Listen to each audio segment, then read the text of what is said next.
Okay, so you have freedom of speech, and you often express that you're very much against political correctness. So how I would define that is putting societal boundaries on free speech. Would you just, can I continue? Is that a good definition of political correctness in your opinion? No. Okay, how would you define it? Well, political correctness is something that I see as having been primarily formulated in the early 1970s.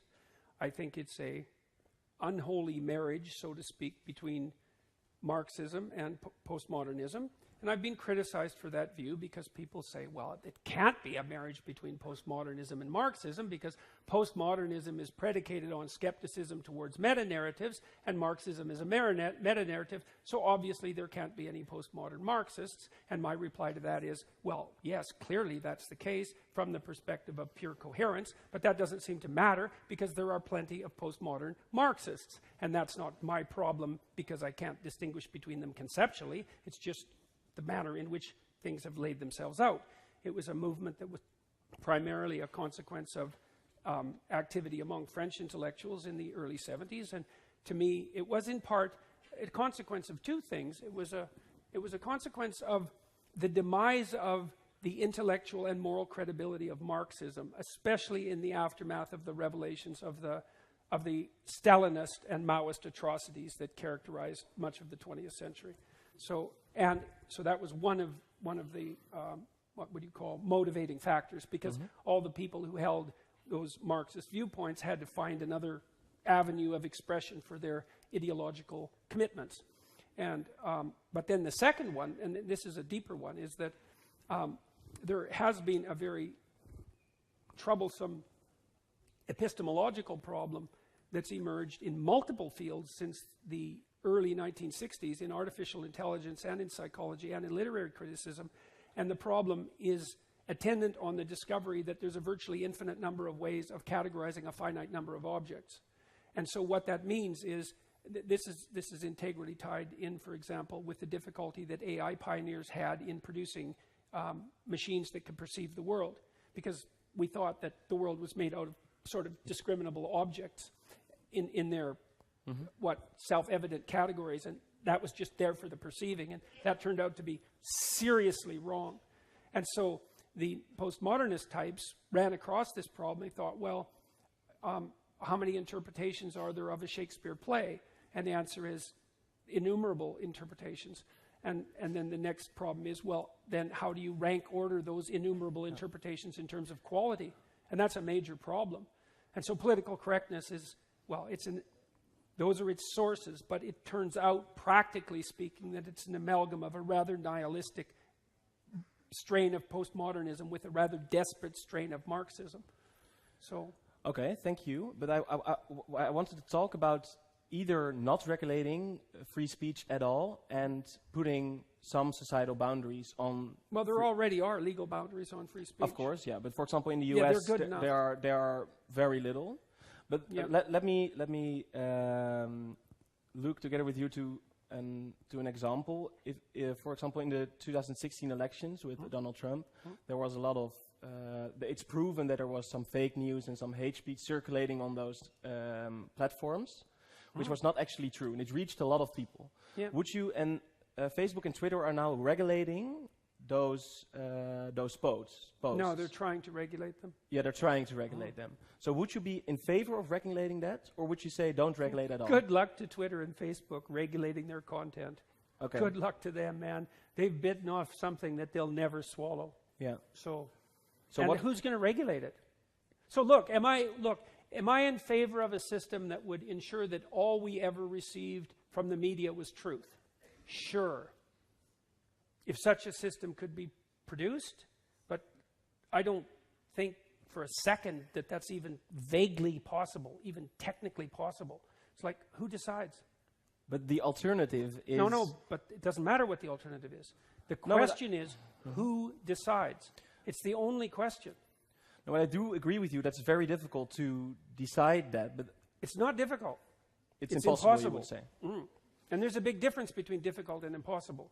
And then what happens is those who choose to regulate end up being precisely those who you would not want to regulate. Now, the way we solved that problem in the West was, you can say your stupid thing, and I can say my stupid thing, and all these people who are just as biased and ignorant as the two of us can listen, and we can all come to our determination about what constitutes truth. And that's the best we're ever going to be able to do. And I believe that.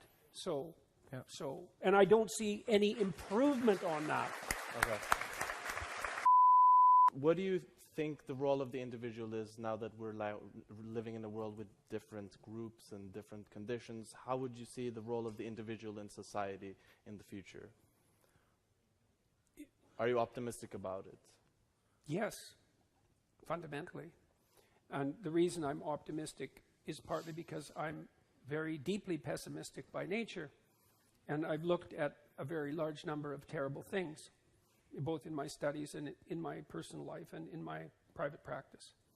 And my conclusion has been that despite the vast ocean of ignorance that we all swim in and the overwhelming proclivity for malevolence that characterizes the human psyche, that the nobility that's part and parcel of us and the potential can transcend that and defeat it. And so it's very dark, but there's something very bright at the bottom.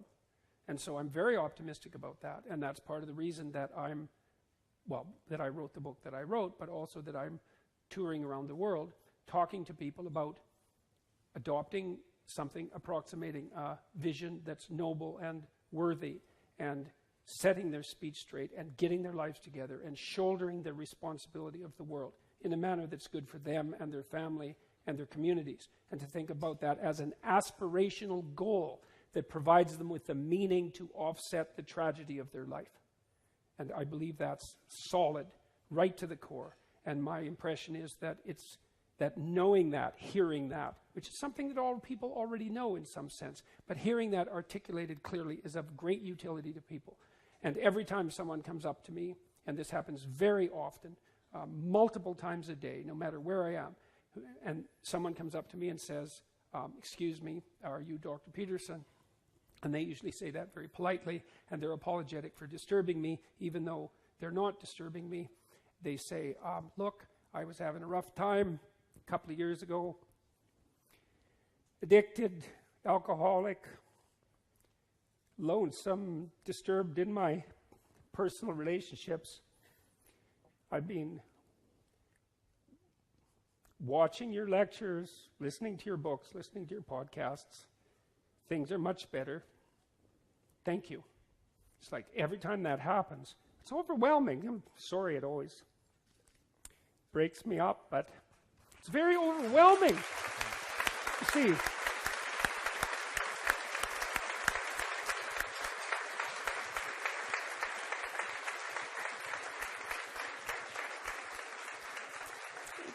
it's very overwhelming to have strangers come up and tell you things that they won't tell people that are close to them. You know, it indicates that they trust, that there's a trust there, that's a deep trust, because the people who are doing this, they come up and tell me that because they're very pleased about it, but also because they know that I'll be pleased about it. And I am overwhelmingly pleased about it. And so, and for me, every time I hear something like that, that's a victory. You know, I studied the structure of totalitarianism for a very long time and became a very firm believer in the idea of good and evil. And I do believe that the most appropriate way to conceptualize the nature of human experience is as a battle between good and evil. And I think it's a very serious battle because the evil is very dark and very terrible. And every time I see someone who has reoriented themselves in an upward direction, then I regard that as part of what defeats that terrible malevolence and bitterness. And I believe that the fundamental doctrine that each individual is a center of creation, I believe that to be literally and metaphorically true. And I also believe that each of us participate in the process of transforming what could be into what is, and that we do that as a consequence of our ethical choices, and that we shape the world as a consequence of that. And so then when I hear someone come up to me and say, look, you know, I've done everything I could in the last while to put myself together, and it's much less dark around me, I think. That's one more major victory on the bitter road uphill. Thank you very much. Yeah, thank you very much.